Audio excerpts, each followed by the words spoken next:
15.5 বছর টানা 9 থেকে 24 সালের জুলাই মাস পর্যন্ত বাংলাদেশের মানুষ স্বস্তিতে কথা বলতে পারেনি। বাংলাদেশের মানুষের জীবনের কোনো নিরাপত্তা ছিল না। বাংলাদেশের মানুষ অবিচার নির্যাতনের শিকার হয়ে কোথাও সামান্যটুকু বিচার পায়নি। বাংলাদেশ দুর্নীতিতে ভেসে গিয়েছিল। দেশের টাকা লুণ্ঠন করে বিদেশে পাচার করা হয়েছিল। 1 নয় 2 নয় 28 লক্ষ কোটি টাকা বাংলাদেশ থেকে বিদেশে পাচার করা হয়েছে, যা বাংলাদেশের এভারেজ বার্ষিক বাজেটের 60টা বছর কভার করে সেই মুদ্রা বিদেশে পাচার করা হয়েছে। তারা আমাদেরকে উন্নয়নের কথা বলতো। তারা উন্নয়ন করেছিল তাদের নিজেদের, আর তারা রাস্তাঘাট এবং দালান তৈরি করেছিল রডের বদলে বাঁশ দিয়ে। একবার একটা মেয়েকে এরকম একটা ডিবেটে বলতে শুনলাম যে আজ যদি কবি বেঁচে থাকতেন তিনি বলতেন, বাঁশবাগানের মাথার উপর চাঁদ উঠেছে ওই, চাঁদের জায়গায় চাঁদ তো আছে, বাঁশগুলো সব কই। সব বাঁশ উধাও হয়ে গিয়েছিল। সম্মানিত দেশবাসী, ফ্যাসিবাদীরা আমাদেরকে উন্নয়নের গল্প শোনাতো। বলতো বাংলাদেশ এখন সিঙ্গাপুর, বাংলাদেশ এখন কানাডা। হ্যাঁ, বাংলাদেশ কানাডা হয়েছে তাদের জন্য, কারণ তারা পালিয়ে গিয়ে কানাডায় বেগমপাড়া তৈরি করেছে। বাংলাদেশের টাকা ব্যাংকগুলা লুট করে ডাকাতি করে সিঙ্গাপুরে নিয়ে তারা ব্যবসা প্রতিষ্ঠান গড়ে তুলেছে। সম্মানিত বন্ধুগণ, এই ফ্যাসিবাদ শুধু প্রতিপক্ষ রাজনৈতিক দলকে আঘাত করে নাই, তারা বড় আঘাত দিয়েছিল আলিম ওলামার উপর। হেফাজতে ইসলামের নেতারা সারা দেশে অন্যায়ের বিরুদ্ধে প্রতিবাদ করেছিলেন। আল্লাহ এবং আল্লাহ রসুলের বিরুদ্ধে কিছু সংখ্যক বেয়াদব প্রকাশ্যে চর্চা করেছিল। তাদের জবাব দেওয়ার জন্য শান্তিপূর্ণভাবে রাজধানীতে তারা একত্রিত হয়েছিলেন। 13 সালের 5 মে সেখানে বর্বর হামলা চালিয়ে রাতের অন্ধকারে অসংখ্য মানুষকে খুন করা হয়েছিল। এতগুলো আলিম ওলামা, হুফাজে কেরাম, আইতাম, তাদেরকে হত্যা করার পর, খুন করার পর কুখ্যাত প্রধানমন্ত্রী বলেছিলেন কেউ মারা যায়নি, ওখানে লাল রঙের যে তরল পদার্থ দেখেছেন এটা মোল্লা মৌলবীরা কিছু রং ছিটিয়ে রেখেছিল। লজ্জা! মানুষ খুন করার পরে আবার মানুষের রক্ত নিয়ে উপহাস, এটাই ছিল তাদের বৈশিষ্ট্য। এরা রক্ত হাতে করে ক্ষমতায় এসেছিল, আর রক্তাক্ত হাত নিয়ে ক্ষমতা থেকে বিদায় নিয়েছে। তারা ক্ষমতায় এসেছিল 9 সালে ফেব্রুয়ারি মাসের 25 এবং 26 তারিখ ঢাকার পিলখানায় তৎকালীন প্যারামিলিটারি বিডিআর এর হেডকোয়ার্টারে 2 দিনে 57 জন প্রতিশ্রুতিশীল দেশপ্রেমিক চৌকস সামরিক অফিসারকে তারা হত্যা করার মাধ্যমে তাদের হত্যার অভিযান শুরু করেছিল।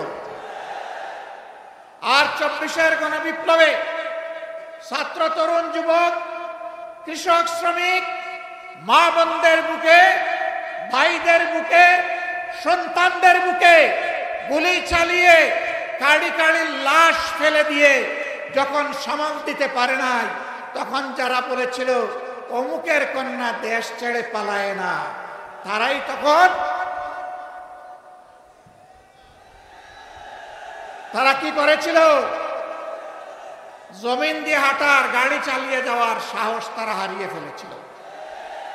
আমাদের দুঃখ লাগে, আমাদের গর্বিত সেনাবাহিনীকেও এই খুনের কাজে তারা ব্যবহার করার চেষ্টা করেছে।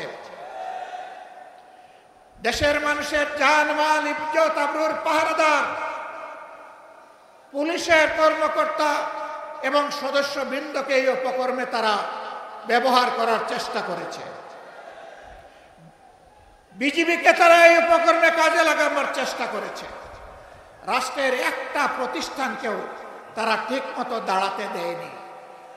বিচার বিভাগ ধ্বংস করেছে, নির্বাচন কমিশন ধ্বংস করেছে, দুর্নীতি দমন কমিশনকে বগলের নিচে নিয়েছে, মানবাধিকার কমিশনকে তাদের পকেটে ঢুকিয়ে ফেলেছে। এইভাবে দেশের সব কিছু তারা ধ্বংস করেছিল। ফ্যাসিবাদীরা বিদায় নিয়েছে, ফ্যাসিবাদ এখনো বিদায় নেয় নাই। আমরা পরিষ্কার বলতে চাই, ফ্যাসিবাদ কালো না লাল, কোন ফ্যাসিবাদকে আর বাংলার জমিনে বরদাস্ত করা হবে না ইনশাআল্লাহ। কেউ যদি ফ্যাসিবাদের ভাষায় আবার কথা বলেন, কেউ যদি আবার ফ্যাসিবাদীদের মতো আচরণ করেন, তারা কোন পথ খুঁজে পাবেন আমরা জানি না, কিন্তু আমরা তাদেরকে পরিষ্কারভাবে বলে দিতে চাই, বাংলার জমিনে এই দেশের আপামর ছাত্র তরুণ মেহনতি জনতা আর ফ্যাসিবাদকে বরদাস্ত করবে না। আমরা অতীতে রুখে দিয়েছিলাম আল্লাহর পর ভরসা করে, ভবিষ্যতেও কেউ মাথা তুললে তাও রুখে দেওয়া হবে ইনশাআল্লাহ, কাউকে ছাড় দেওয়া হবে না। আমরা কোনো বিশেষ দলের বিজয় চাচ্ছি না, 8 দলেরও বিজয় চাচ্ছি না। আমরা বাংলাদেশের 18 কোটি মানুষের আকাঙ্ক্ষার বিজয় চাই, আর সেই আকাঙ্ক্ষার বিজয় হবে কোরআনী আইনের মাধ্যমে ইনশাআল্লাহ। এর বাইরে গিয়ে এটা প্রমাণিত হয়ে গেছে, কোনো কিছু দিয়ে এর বাংলাদেশকে এগিয়ে নেওয়া সম্ভব নয়, সুশাসন প্রতিষ্ঠা করা সম্ভব নয়।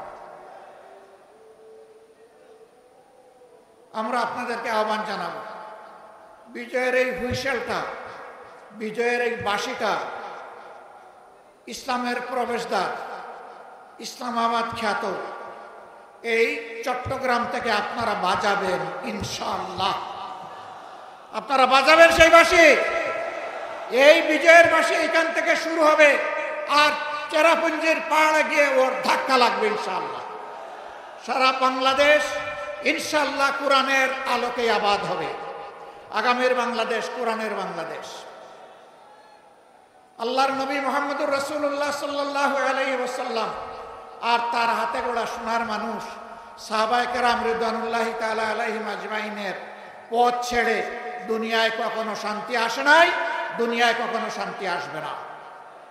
আমরা কোরআনকে বুকে নিয়ে, রাসূল করিম সাল্লাল্লাহু আলাইহি ওয়াসাল্লামের সুন্নাহকে বুকে নিয়ে, সাহাবায়ে কেরাম রিদওয়ানুল্লাহি তাআলা আলাইহিম আজমাইনের রেখে যাওয়া আমানতকে বুকে নিয়ে আমরা বাঁচতে চাই, আমরা মরতে চাই, আমরা আল্লাহর দরবারে হাজিরা দিতে চাই। আমরা কোনো লাল চক্ষুকে পরোয়া করব না, কোনো দাদা বাবু মানি না, কোনো বড় ভাই মানি না। সকলের সাথে আমাদের সম্পর্ক হবে সমতা এবং পারস্পরিক সম্মানের ভিত্তিতে ইনশাআল্লাহ। আগামীর সেই বাংলাদেশ, মানবিক বাংলাদেশ, কোরআনের বাংলাদেশ গড়ায় চট্টগ্রামবাসীকে অগ্রণী ভূমিকা পালন করার উদাত্ত আহ্বান জানিয়ে আমার বক্তব্য এখানেই শেষ করছি। আল্লাহ হাফেজ। বাংলাদেশ জিন্দাবাদ। 8 দলীয় আন্দোলন জিন্দাবাদ। এই আন্দোলনের বিজয় হবে ইনশাআল্লাহ তাআলা আজিম। আসসালামু আলাইকুম ওয়া রাহমাতুল্লাহি ওয়া বারাকাতুহু।